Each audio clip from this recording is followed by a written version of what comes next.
Asia live ടിവിയുടെ ജ്യോതിഷ പ്രോഗ്രാമിലേക്ക് എവർക്കും സ്വാഗതം. ജ്യോതിഷ പ്രകാരം ഗജകേസരി യോഗത്തിൽ ജനിച്ചാലുള്ള ഗുണം, അതാണ് ഇന്നത്തെ എൻ്റെ വിഷയം. ജ്യോതിഷ പ്രകാരം ഗജകേസരി യോഗത്തിൽ ജനിച്ചാലുള്ള ഗുണം എന്താണ്? ഗജകേസരി യോഗം പല വിധത്തിലുള്ള യോഗങ്ങൾ ജാതകത്തിൽ കാണും. നല്ല യോഗങ്ങളുണ്ടാവും, ചിലവർക്ക് ചില ചീത്ത യോഗങ്ങളും ജാതകത്തിലുണ്ടാവും.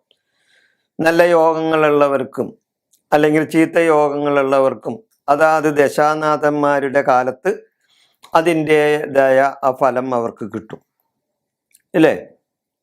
ആ ദശാനാഥന്മാരുടെ കാലത്ത് അല്ലെങ്കിൽ അവരുടെ അപകാര കാലങ്ങളിലൊക്കെ അവർക്ക് നല്ല അനുഭവങ്ങൾ വന്നു ചേരാൻ സാധ്യത ഉണ്ട്. ജ്യോതിഷപ്രകാരം ഗജകേസരി യോഗത്തിൽ ജനിച്ചാലുള്ള കാര്യങ്ങളാണ് ഞാനിവിടെ പറയാൻ പോകുന്നത്. ഗജകേസരി എന്ന് പറയുമ്പോൾ തന്നെ അതിൽ തന്നെ അതിൻ്റെ അർത്ഥമുണ്ട്, ഇല്ലേ? ഗജ കേസരി, ഗജം എന്ന് പറഞ്ഞാൽ ആന, കേസരി എന്ന് പറഞ്ഞാൽ രാജ, അല്ലേ? രാജാവ്. അപ്പൊ ഗജകേസരി അതല്ലേ? രാജാവിൽ തന്നെ ഗജത്തിൽ തന്നെ കേസരിയായിരുന്നു. അപ്പൊ അങ്ങനത്തെ ഒരു ഉയർന്ന ഒരു നല്ല ഒരു യോഗമാണ് ഗജകേസരി യോഗം. ചന്ദ്രന്റെ കേന്ദ്രഭാവങ്ങളിൽ, അതായത് 1, 4, 7, 10 ഈ ഭാവങ്ങളിൽ വേഴം നിന്നാൽ ആ ജാതകന് ഗജകേസരി യോഗം വന്നു ചേരും എന്ന് പറയാം. അതായത് ഒരുവന്റെ ജാതകത്തിൽ ചന്ദ്രന്റെ കേന്ദ്രഭാവങ്ങളിൽ, ഈ കേന്ദ്രഭാവങ്ങൾ എന്ന് പറഞ്ഞു കഴിഞ്ഞാൽ 1, 4, 7, 10 അത് കേന്ദ്രഭാവങ്ങളാണ്. അപ്പൊ ആ കേന്ദ്രഭാവങ്ങളിൽ വേഴം നിന്നാൽ, വേഴം എന്ന് പറഞ്ഞാൽ ആരാണ്? ധനകാരകനാണ്, സർവേശ്വരകാരകനാണ്. ആ സർവേശ്വരകാരകൻ ചന്ദ്രന്റെ കേന്ദ്രസ്ഥാനത്ത് നിൽക്കണം. അങ്ങനെ ചന്ദ്രന്റെ കേന്ദ്രസ്ഥാനത്ത് നിന്നാൽ ആ ജാതകന് ഗജകേസരി യോഗം വന്നു ചേരും. അതേപോലെ ഗ്രഹനിലയിൽ ചന്ദ്രനെ ബുധൻ, ശുക്രൻ, വേഴം ഇവർ നോക്കിയാലും ഗജകേസരി യോഗം വരും എന്നാണ് പറയുന്നത്. ആചാര്യന്മാർ പറയുന്ന അതാണ്. അതായത് ഗ്രഹനിലയിൽ ചന്ദ്രനെ, നേരത്തെ ചന്ദ്രന്റെ കേന്ദ്രഭാവങ്ങളിൽ വേഴം നിൽക്കണം, അതാണ്. ഇപ്പൊ അതല്ല ഞാൻ പറയുന്നത്.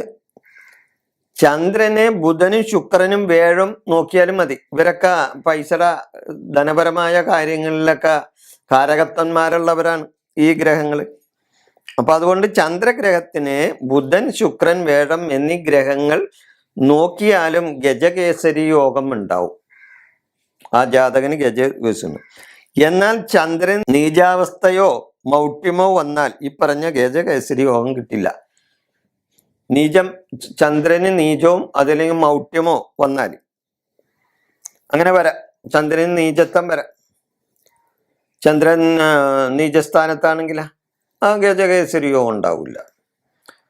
ഈ പറഞ്ഞ സ്ഥാനമാണെങ്കിലും അത് ചന്ദ്രന് ഈ മൗഢ്യം വന്നാലും ഈ പറഞ്ഞ യോഗം ഈ ജാതകൻ ഉണ്ടാവില്ല, ഇല്ലേ?